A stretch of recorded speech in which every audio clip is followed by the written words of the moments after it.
times. So now I just have the pleasure to introduce to all of you Professor Yacob Mulugetta, who is an old friend. In fact, he taught me in my postgraduate years at the University of Surrey. I really have good memories of that. He is now Professor of Energy and Development at the Department of Science, Technology and Public Policy at University College London. And he's also, among his many roles, and he's one of the lead authors of the sixth assessment report of the Intergovernmental Panel on Climate Change. But this in no means represents his extensive international experience and reputation. So I'll give the word to Yacob. Thank you, everyone.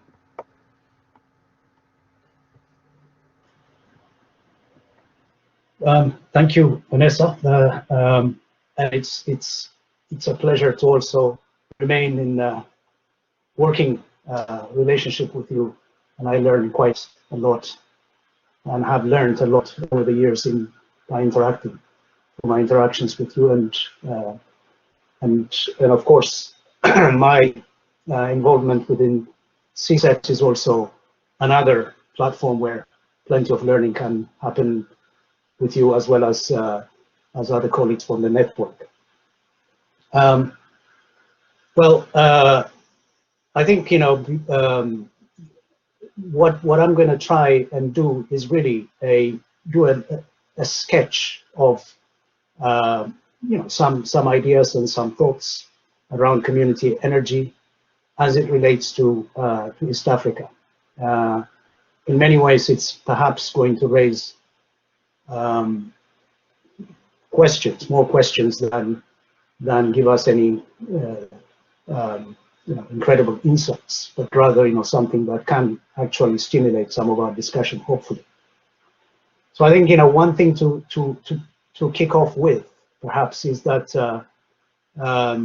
to indicate that there are all sorts of community-based call them development initiatives or service sector initiatives across East Africa, in energy, in water, in agriculture, and all sorts. So there's quite a significant amount of experience and work that's already in place.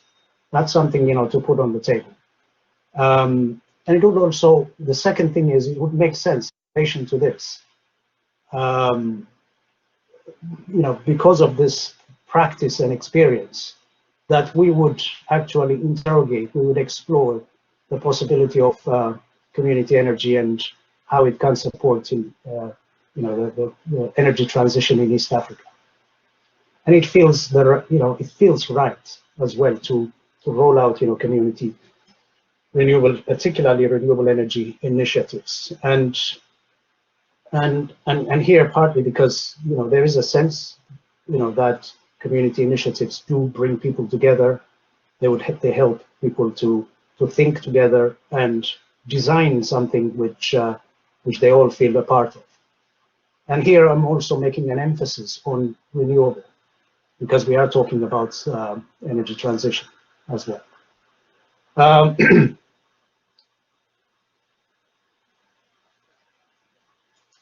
So there were three broad areas that I wanted to cover in the next half an hour or so. The first is sustainable energy transitions in East Africa, really to give a little bit of a background around the energy system in East Africa. I know it's going to be a very rough sort of a sketch.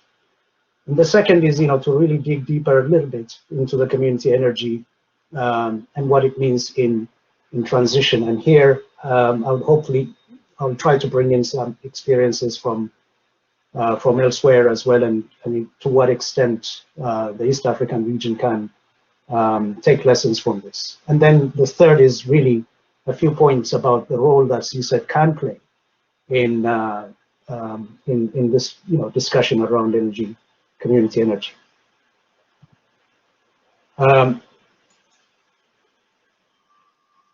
So just a little bit about the sustainable energy transitions. When we're talking about a region which has a population of around 430 odd million people. It's an estimate from 2018, with a growth rate of 2.8% overall. And by and large, most of the countries we're talking about, starting from Ethiopia, perhaps all the way down to Mozambique, we are looking at economies that are fundamentally predominantly agrarian, with very low settlement in rural, in urban areas, amounting to overall around 22%, but a relatively rapid rate of urbanization taking place, with a range of 4 to 7% per year. But the level of urbanization may reach up to 50% in some countries by 2030. So there's this rapid, transformation or settlement changes, structural changes that are actually happening in front of our eyes. But regardless of that, we would be looking at a rural population that will remain quite large for the foreseeable future. And also, one thing to highlight is that there is a reasonable level of devolved government of different types across this region. And here, what I'm talking about is, some of them, for instance, have devolved government down to district level, and in some cases, even politics is conducted at regional level. Some regional, certain regional states have got plenty of power to be able to do things on their economic as well as social sectors. And so there has been quite a significant amount of experimentation that we've seen over the years in this region, again, ranging from Ethiopia down to Malawi and Mozambique. On the energy side, roughly, we're talking about 90% of rural and low-income households, which are heavily dependent on biomass. There are some major efforts that we have been seeing over the past few years, or a couple of decades or so, but more intensified in the past decade in terms of shifting towards electricity and LPG, particularly for lighting and cooking. And electricity access across the region ranges, it varies, depending on which country you're talking about. So, for example, Kenya has 64% access. Now, this is something which has been strengthened and in terms of its speed over the past 4 or 5 years, on the back of its grid expansion program. So it's moved, from roughly around 30% to what it is now just in the past five years. So that's quite an impressive pace that Kenya has shown. Followed by Ethiopia, which still has quite a large number of people who have no access. We're talking about a population of 110, 120 million. So when you're talking about 55% non-access, that's quite a significant number of people. But nonetheless, some progress we've seen in the past decade or so. Followed by Tanzania and Rwanda, Uganda, and so forth. And then at the end of that spectrum, you have South Sudan, roughly around 1 to 2% access, which is quite dire. Now, when we talk about rural energy access, that gets even lower. So you would expect that South Sudan would not have any access in rural areas. But of course, as you go higher up towards Kenya, then that proportion ranges.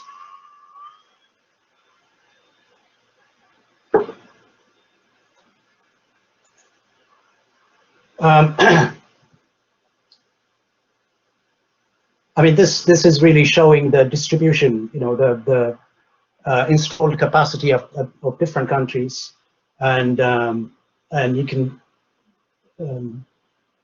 see here that some countries depend, almost exclusively on one or two sources. So, for example, if you look at DRC by and large is very, very hydro dependent, as is Ethiopia, although that's shifting slightly now with the introduction of wind and geothermal.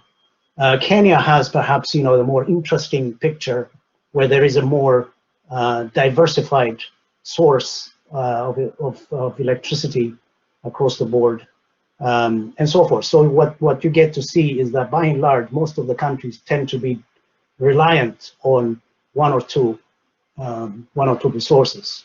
Now, the other interesting thing to say about the region as a group is quite green. Its electricity is relatively green. So you're talking, okay, the dominant of largely dominated by hydro, but nonetheless, if you're taking a very specific kind of climate lens, you would be looking at a region that that is pursuing a low carbon trajectory.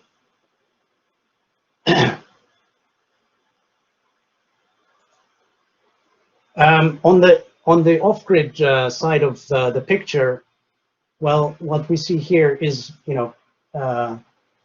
off-grid largely is mainly in the household areas for electrification, some in industrial and for commercial purposes, including healthcare facilities and schools. And increasingly, we're seeing more productive uses in agriculture using off-grid systems. So, for example, by around 2019, we have roughly across the region around near enough to 600 megawatt equivalent, mostly concentrated in DRC, Tanzania, and Kenya. But of course, one positive thing to say about the off-grid is that the region itself is becoming, has become a leader in the in terms of the market share for off-grid solar home systems, a growth of which is roughly around 13% a year since 2010. So that's quite a good story to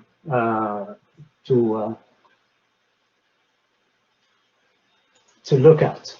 Now, but still, there are some specific, very fundamental energy access and security challenges that remain in the region. Of course, the low level of access that we talked about a moment ago, making it the region among the lowest the lowest region globally. Reliability of electricity supply is also one of those major challenges, which is shared by other parts of Africa as well. Now, the tariff picture, for electricity is mixed. So you have examples of Kenya and Uganda that pursue market-based type of pricing system tend to be between 15 to 22 US cents per kilowatt hours. And then at the other end of the spectrum, you have countries such as Ethiopia, to a lesser extent, Mozambique. Ethiopia is, for instance, 3 kilowatt hours per 3 US cents per kilowatt hour. So you see a pretty significant difference in the tariff picture across the board.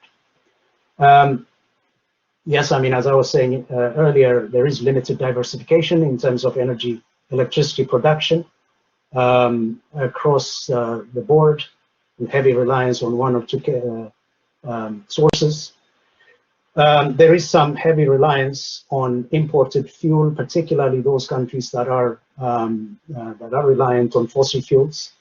But again, the future appears to be green. There is quite a lot of emphasis to pursuing a renewable energy pathway, low carbon energy pathway, and that seems to be written into many of the country policies around energy. But there are some tensions there as well, because you're particularly the countries such as Ethiopia and Tanzania and Mozambique that are reliant on hydro systems, that climate change may bring some vulnerabilities to those types of systems. So the energy picture that we're talking about the story is quite complex. And within this complex energy story, one narrative that presents the continent is that it is undergoing transformation, with a number of countries following to an extent conventional development models, supporting agriculture and manufacturing, and really not necessarily delivering on any of these, on questions around good jobs, on questions around closing the gap on access and so forth, but still continue to pursue a very centralized mode of energy delivery. And that's one side of the story that almost all the countries seem to suffer. Of course, there's the other side, which is the more marginalized side of the African energy story. One that exposes the realities of life in a larger world beyond the affluent enclaves of the cities. Beyond the grid, in other words, where rural habitation by the millions, of people, who have no access, modern energy access, for either cooking or electrification and so forth. So there is a real opportunity there, because that is the terrain, where perhaps community energy might make some headway, some contribution in trying to make the access challenge a bit more manageable. Just a quick note to hear about history of electrification. Showers. It's a very nice article. Gives three major reasons. One is the symbol of modernity for non-African settlers. We're talking about in early electrification initiatives in Africa. What were the reasons? And the second reason was, of course, you had mines and industries that were beginning to come up, and so you needed to power those. And the third is, of course, the stimulus for industrial development, even pre and post colonial times. So I mean, these are the three fundamental, call it reasons, why where the history of electrification is very much part of that beginning of that African story around electrification. So the lesson that we can draw from here is that the electricity system itself is an inherited system, inherited from the colonial order, largely designed in order to integrate African economies into the global order. So the large proportion of people that essentially were bystanders in this energy expansion were in rural areas and informal, as well as subsistence agricultural areas with very limited technological input from the outside. So you have, again, very high proportion of unserved rural communities that we would be looking at the moment. So now new framings are perhaps beginning to emerge out of this. The first is that, of course, in the past 10 years we've seen a favorable cost of renewables. You could argue that this is perhaps a sort of a disruptive moment in terms of the cost of, for example, solar has gone multiple fold reduced. The second is that we get the sense that Africa is undergoing some transformation. Some countries are registering sustained growth over a longer period of time. Now this will require more energy services. The third is that there are new items on the energy agenda. Firstly, climate change is part of that policy discourse now. You cannot talk about energy without bringing in implications to the climate and vice versa. And what you do, climate policies, implications on energy, future energy systems, and so forth. The second aspect is that, equity and justice. So the challenge of energy access itself has raised a number of issues, and so the issues of energy justice are now becoming mainstreamed in our energy conversations. Another aspect is, on-grid, off-grid combinations for the future is now again center and front and center of the energy policy terrain at the moment. In the past, we've only been looking at, on-grid, with off-grid just becoming a kind of, the preoccupation for donors and NGOs. Now governments are seriously talking about it, and so all sorts of business models are emerging, but it remains a very difficult, investment terrain. That we're looking at across Africa, and this is something we can come back to in just a moment.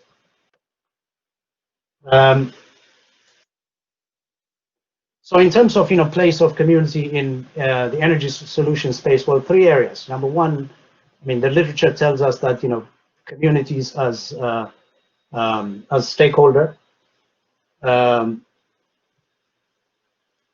The second is community as space or place, and thirdly, shared interest and values. And of course, community as a stakeholder is something, and the community as space and places. We've seen lots of projects, not just in largely outside of the energy sphere in Africa, that is in East Africa, where communities have come into projects as participants or those who would be consulted in order to be able to implement particular initiatives within the communities. And of course, the second aspect is that this collective action happens in a particular geography, particular geographic proximity. The third area is this shared interest or vision, where a group of people who share interests and visions, and this very much encapsulates some of the discussion around the solution, the community in the energy sphere.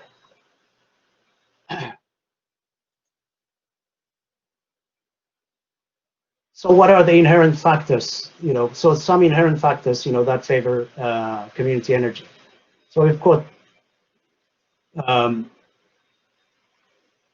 what do we mean by energy initiatives, community energy initiatives? We've got Walker and Divine Right. This is one of the most quoted papers, who argue that these are initiatives that are typically characterized by a high degree of community involvement in the ownership, management, and benefits of projects.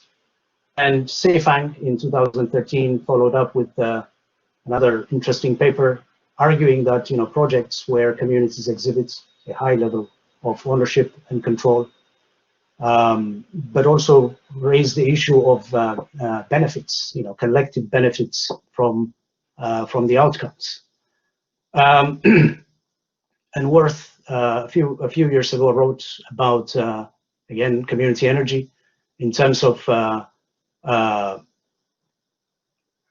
a strategy for making energy generation and consumption more local. So localization of efforts, but also benefits associated with community energy. So ownership seems to be something which is very both the benefits sharing and ownership is something that's very much embedded in the community energy literature.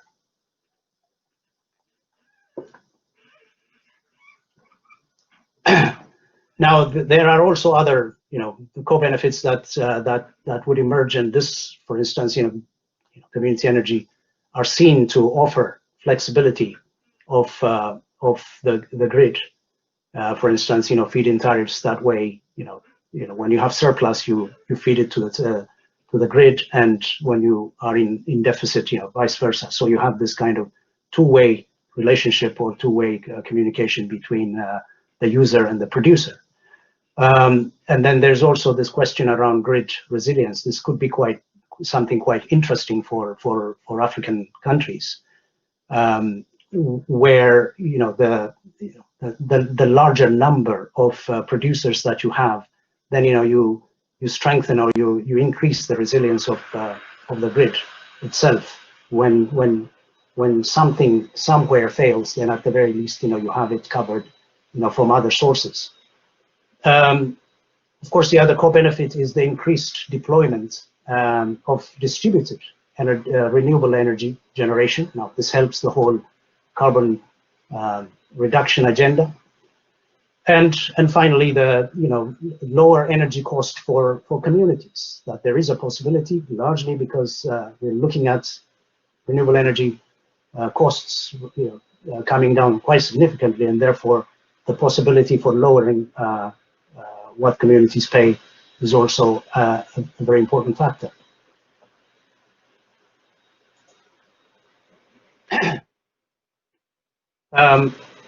So I mean, this is just to create this relationship between people are sending comments. Are you capturing these, Vanessa? Yes, I am. Okay.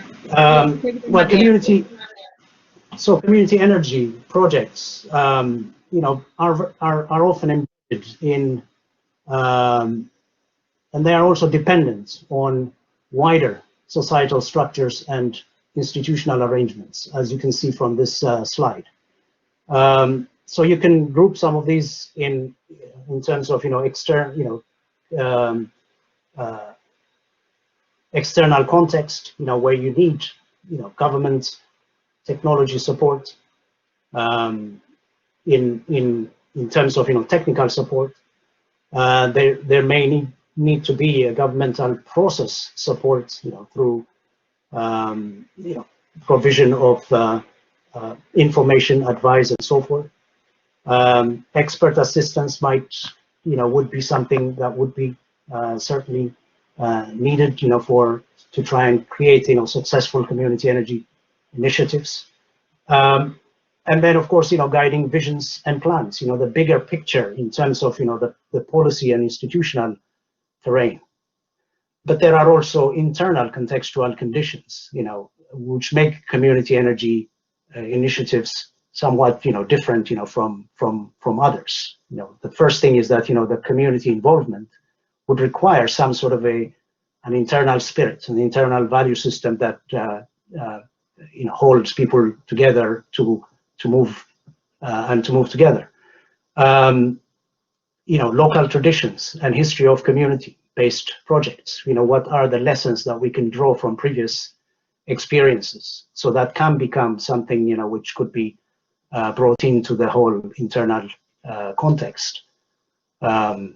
And the third is the sense of locality and responsibility, as well as entrepreneurial capabilities of individuals, but also the kinds of network, the social and institutional network that may be available. So these are the sort of factors or functions or areas that would need to be explored in order to be able to tap into that the interaction between the different levels of context, the external as well as the internal. But we also need to look at community, especially if we are talking about the application of community energy in East African context, where there is limited experience when it comes to community energy schemes. But at the very least, you have some other type of community schemes outside of the energy sector. But there are lessons that we can draw from global experiences. So globally, we know that there are thousands of operating community renewable energy projects. And here, for example, you have small-scale rooftop PV schemes in Australia. You have community-run renewable energy and mini-grid schemes in Scotland, for example. Bioenergy villages in Germany and wind guilds in Denmark. So there's quite a lot of experience and expertise globally that one can take some lessons from. Of course, the other is also from history, that early cooperatives or community energy schemes tended to be perhaps, based on material reality. They tended to be solution focused. I mean, the whole issue of bringing in values and locality and issues that that go beyond that material reality may not have been things which were considered in early community energy schemes, and you would expect that would be the case in East Africa as well. In other words, these were very much weaved into the fabric of productive production systems, rather than a big thinking around values. So, for example, what we saw in the U.S., for instance, in the 30s, where the U.S. saw the most accelerated rural electrification program, perhaps globally, seen in terms of the rapid pace at which the U.S. Rural areas, electrified, starting from the 1930s, where loan applications from farmer-based cooperatives, served, the whole rural electrification program.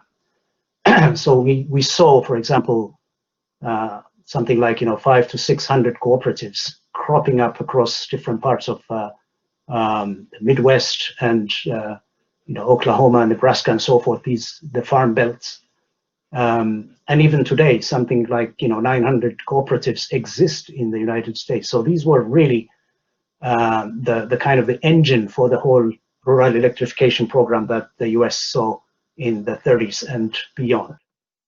So there are lessons there as well that that African countries might be able to draw from.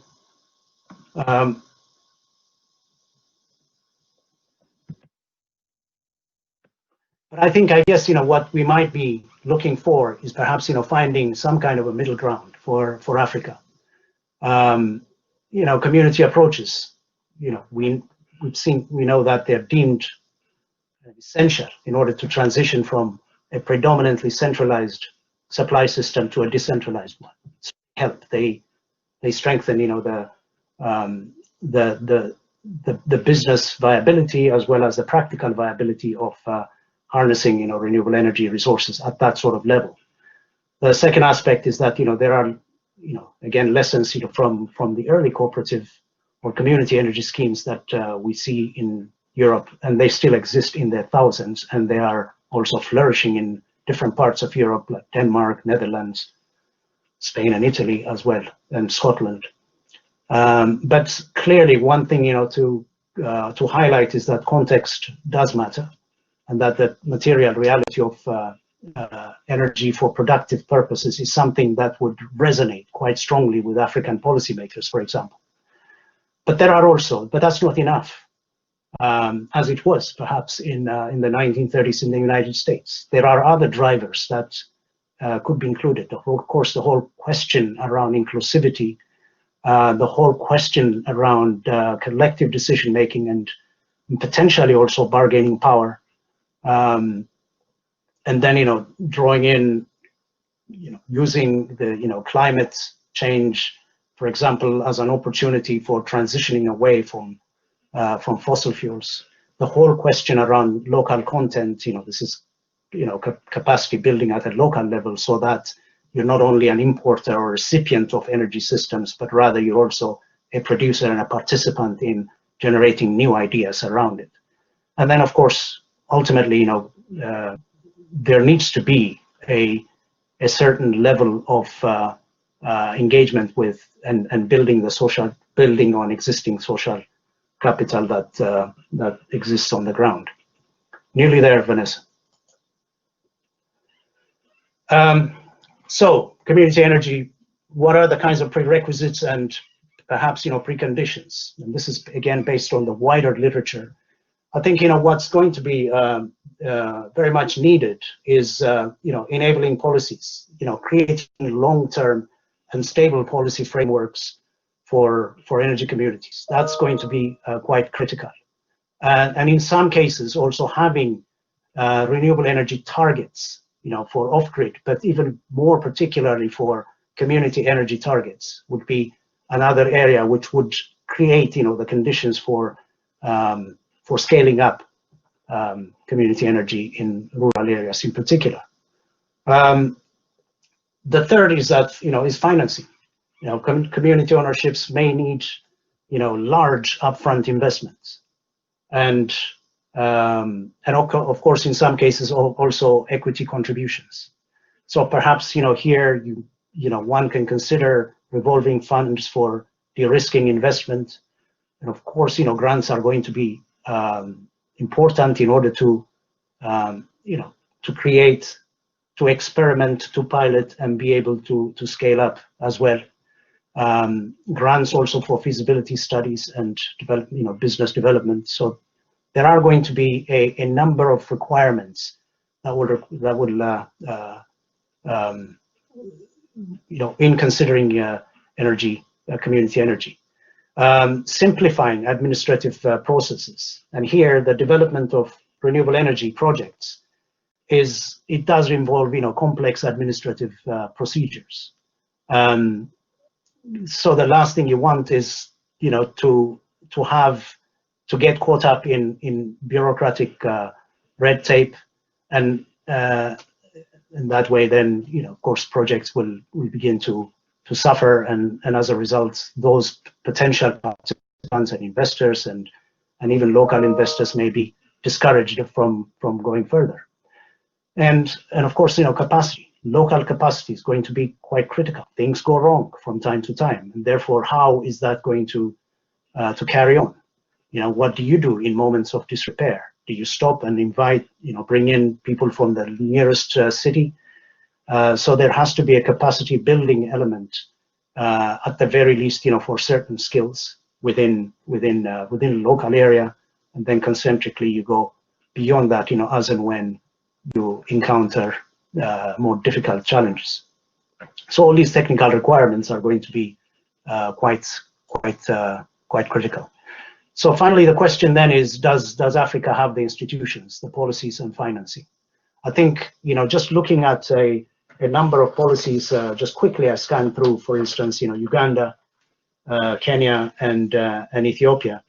But well, I mean, Kenya has a plan to have a full electricity access by 2020. So right now it's around 64%. So by 2022, it's aiming to go 100%. Much of this is going to be grid. So principal, least cost solution is going to be what they are really looking at. That's the main kind of policy drive. There is plenty of mini grid experience, but mostly in diesel.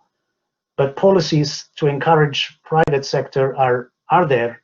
However, there's very little mention in terms of what there is for community energy or cooperatives, for that matter. So that's something which is really missing from Kenya's. Now, you could argue the same for Uganda, although in Uganda's policy, which is in draft form as of 2019, there is very little experience, only 1%, mini grids, and it does make specific reference to enabling regulatory frameworks to attract and sustain private sector and cooperatives and community energy. So there is some discussion there in terms of how the importance of strengthening policies. Ethiopia's policy is still from the 1994, and now new drafts are emerging, and I understand that a new policy is in the making. But the discussions that one can have, or looking at these draft documents, it does give the sense that rural production clusters supported by energy investment at local level is something which the country is taking quite seriously, and it's seen as also an interesting basis. So in a sense, agricultural clusters as an interesting basis for expanding electrification into the households and beyond. And it has a kind of a certain similarities perhaps to what we saw in the United States in the 30s. So the need for financial incentives is quite clear. and policies also to encourage public-private partnership is also something which is very much in demand. So one or two little challenges is that foreign exchange is a big issue in this particular region. And given that a lot of the innovations, a lot of the technology is going to have to be imported, then how you square that circle is going to be quite challenging. Finally, just a few opportunities for CESET. I think pulling together knowledge around services for communities is that is beyond energy, meaning that there's quite a lot of experience around community-based initiatives. What lessons can we draw from that and bring it to the energy sector? That's something I think we can try and explore. Also, of course, CESET has a very evidence-based type of mandate, given that it is going to be rolling out a live technical project. And so the real learnings from that are going to be quite critical in terms of process and outcome and how that's going to be documented, and also thinking how do you go from pilots level to scaled up and out. But also I think CESET can make a big contribution in terms of bringing into the policy narrative the importance of seeing energy communities not just as technical, from a technical standpoint, but also in terms of engaging citizens in the energy system of their future. CESET can also make a strong pitch, in terms of the role that community renewable energy systems can make a contribution in terms of the decarbonized development pathway, as well as reliability of services. So the two things, the two elements, decarbonization, or call it avoided emissions, and also the question of reliability. We know that centralized systems, not everyone is happy. In fact, very few people are happy with centralized systems in that part of Africa. And therefore, does the reliability question come in terms of what community energy can offer in improving reliability. And then finally, the whole question of capacity requirements and what sort of skills gaps are there in order to be able to seriously make some headway in community energy. So I'll stop there, Vanessa. I think I've rambled on for way too long. Thanks.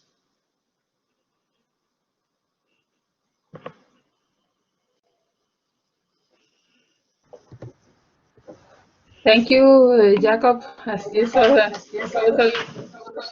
we can all clap for one. Thank you so much. It was a really fascinating overview. And as you will see, there are many questions in the chat. So I would like to invite our colleagues. You are all allowed to speak, so you only have to unmute.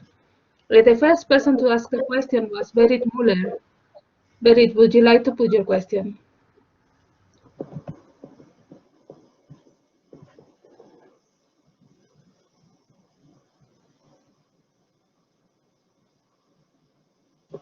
Sorry, I didn't find the unmute button.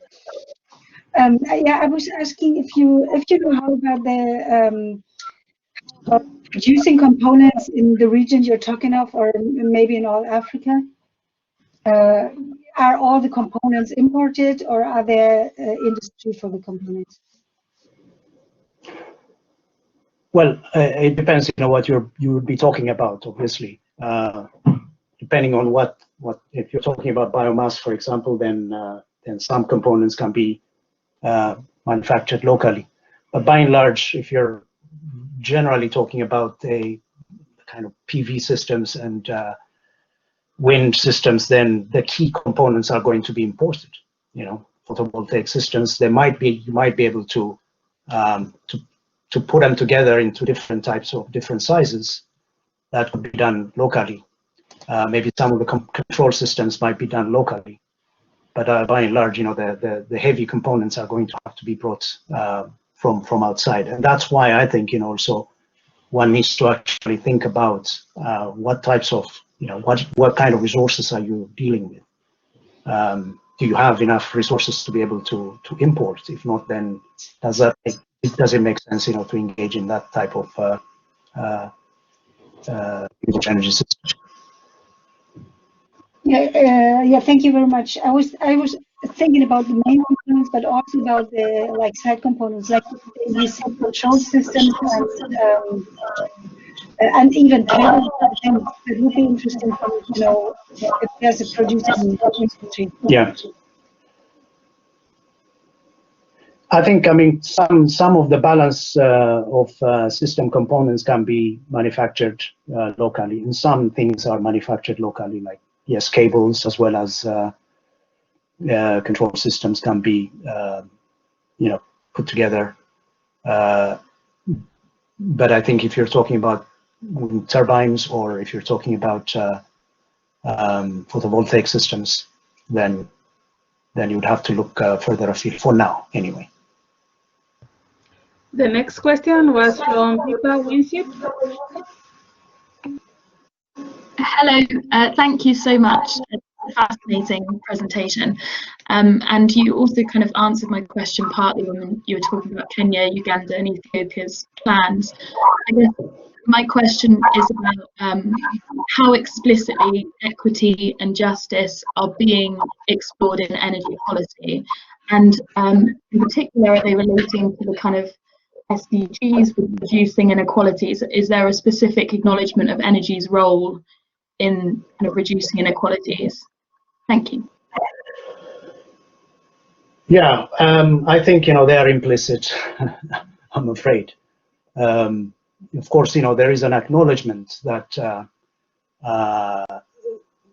inequalities need to be kept in check, but those conversations tend to be taken up at a much higher sort of discussion in macroeconomic sectors rather than